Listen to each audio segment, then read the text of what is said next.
Welcome to Glass in Session, Season 19, Year 6. I'm your host, Val, and this year, in 2025, I'm celebrating 10 years behind the microphone with a glass of wine in one hand. I'm on my third microphone, but on my first glass of wine for today, which is appropriately bubbles. This season, I'm going to be hanging out in northern Italy and exploring some of the appellations that I find super interesting and that I think you'll enjoy getting to know, or if you already know them, just kicking back and sipping along. And kicking off this season is an appellation from Trentino-Alto Adige, specifically Trentino, just for sparkling wine. That appellation is Trentodoc, Trentodoc, a lot of times spelled as one word. That is the doc on deck, so let's get into what it is, where it is from, and then we'll dip a little bit into some history and finish up with styles. Sound like a plan? Sweet, let's rock some Trentodoc. Nope, couldn't help myself. Anywho, Trentodoc is, according to the Trentodoc.com website, a sparkling wine made in the classic method, or in Italiano, metodo classico. The grapes must be grown in Trentino, where the vineyards sit in vineyards that benefit from not only an alpine climate due to the elevations between 656 to over 2,600 feet, but also the continental and Mediterranean influences from the Dolomites and Lago di Garda, respectively. There are 74 growing communes comprising the area where the grapes can come from, which I shall now list in alphabetical order, and you know I'm not going to do that.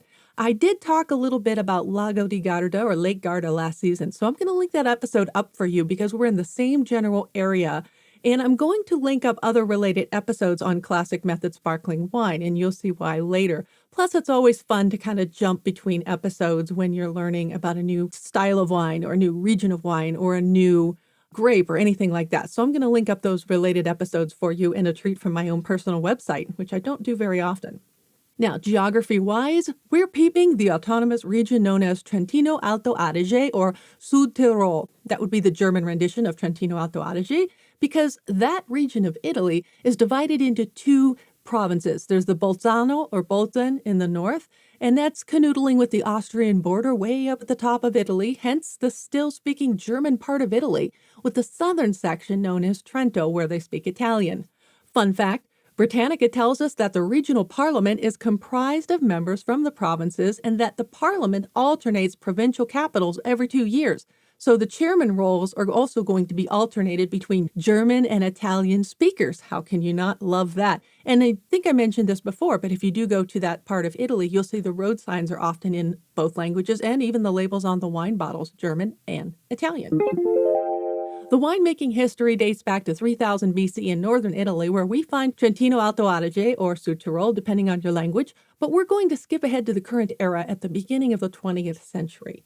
Because while sparkling wine was made in this area in the 1800s or so, the classic method sparkling wines we know today as Trentodoc only really date back to 1902, and that is when one each Giulio Ferrari returned from his wine studies in France to Trento. Now, he had been studying, I believe, also in Geisenheim, Germany, and I believe spent some time in Champagne, which really kind of stirred that passion for that sparkling wine that he's been making. And I do understand he did bring some Chardonnay vines back with him. Now, back during that time in 1902, Trento was still part of the Austro-Hungarian Empire, and it only became part of Italy after World War I. So Ferrari wanted to take what he had learned in France, particularly Champagne, and put it to work on his home turf. But wait, there is also the account of the Ferrari cellars quite close to downtown Trento, province and the name of the actual capital city, that impacted the styles that we see today.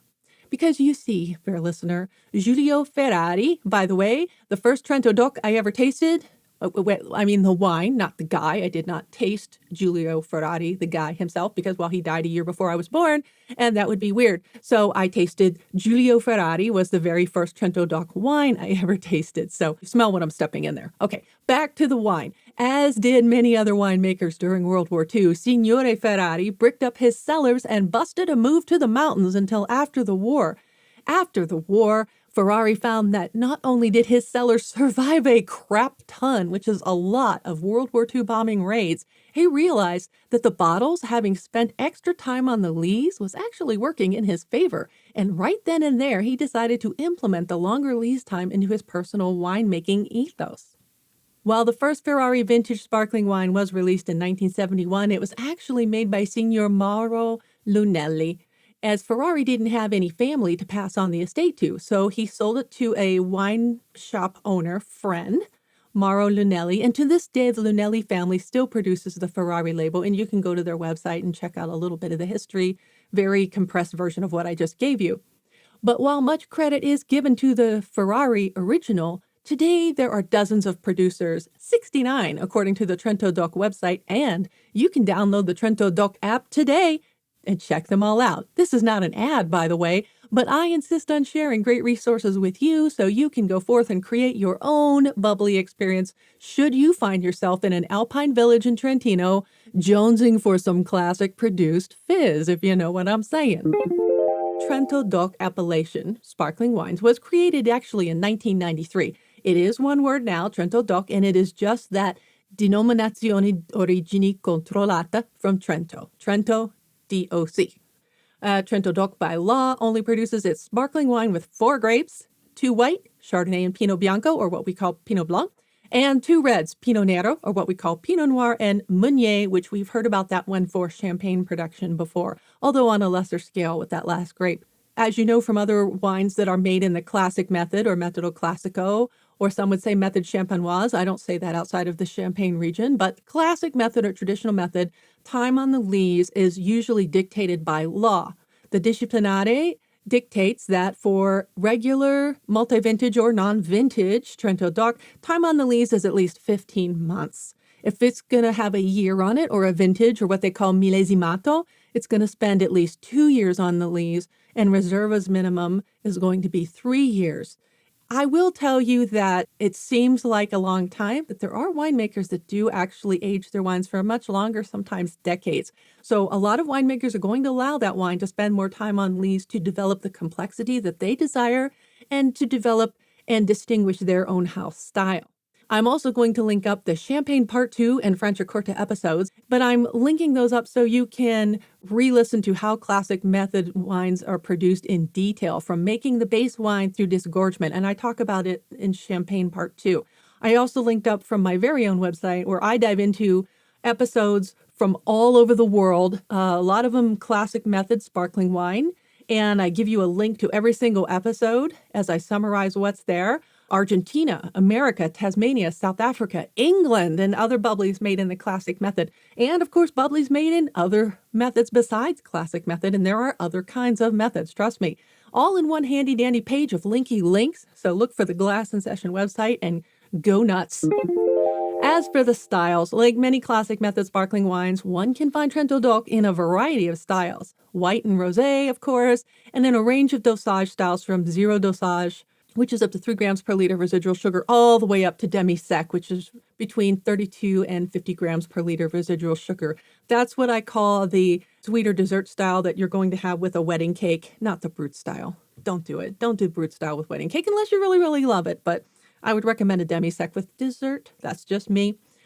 A few little last bits for this very short episode. 13.6% of the grapes grown in Trentino's 10,000 plus hectares, which is only 2% of Italy's vines, is for sparkling wine. In 2022, Trentino sold over 13 million bottles of sparkling wine, but I want to say only about a fifth of that is most likely exported. So if you don't find it, don't fret. It is out there. You can buy it here. I had a bottle and I was saving it for today, I thought, but I must have drunk it because when I pulled it out of the cellar, it ended up being an Alta Longa 2019 millesimato. So that is going to be an episode for another day. Don't worry, I have another bottle of that. So that's actually what I'm drinking. I'm not drinking the Trentodoc, but I'm not going to lie to you and say I'm drinking something when I am not. And finally, I want to thank you for clicking play and sipping along whatever you're drinking, for subscribing. Unless you're driving, please don't do that. Subscribing. Thank you so much for subscribing and keeping a spot open for me in your podcast feed. Thank you so much for joining me. And if you've been with me for the whole 10 years since the Wine to 5 days, thank you for staying. I know it's been a crazy ride. I want to thank my hubby who first suggested the idea of starting a podcast, to which my original response was, and I quote, "Why the hell would I do that?" And to my original co-host, the funny and beautiful Steph, who was She also put the podcast bug in my ear and gave me the kick in the pants I needed to get behind the mic. She was with me that first 4 years, every single week until 2019. Miss you, girl. So I've learned a lot during this last decade about wine, about audio, about podcasting, about gear through a pandemic, after catching the plague, losing my voice, after a stroke, and impaired eyesight, after cancer, and how to deal with voice issues, and what kind of show and schedule I want to maintain for my own personal health and sanity, and something that you might still want to actually click play on. So if you're still with me, thank you once again, because thus we arrive at Glass in Session, not the largest podcast in the giant cesspool of winecasts, but I've never fancied the idea of being famous or subject to the commitments, trolls, and frankly, I'm sorry, there are assholes out there that come with the territory of having a large reach, and I don't desire that large reach. And this is why I value this format, this audience, you. I go where I want, down the crazy rabbit holes I choose, and I appreciate the comments I get back. You seem to enjoy that, and I try not to do what every other wine podcaster is doing. I've done all those things. I've done the interviews.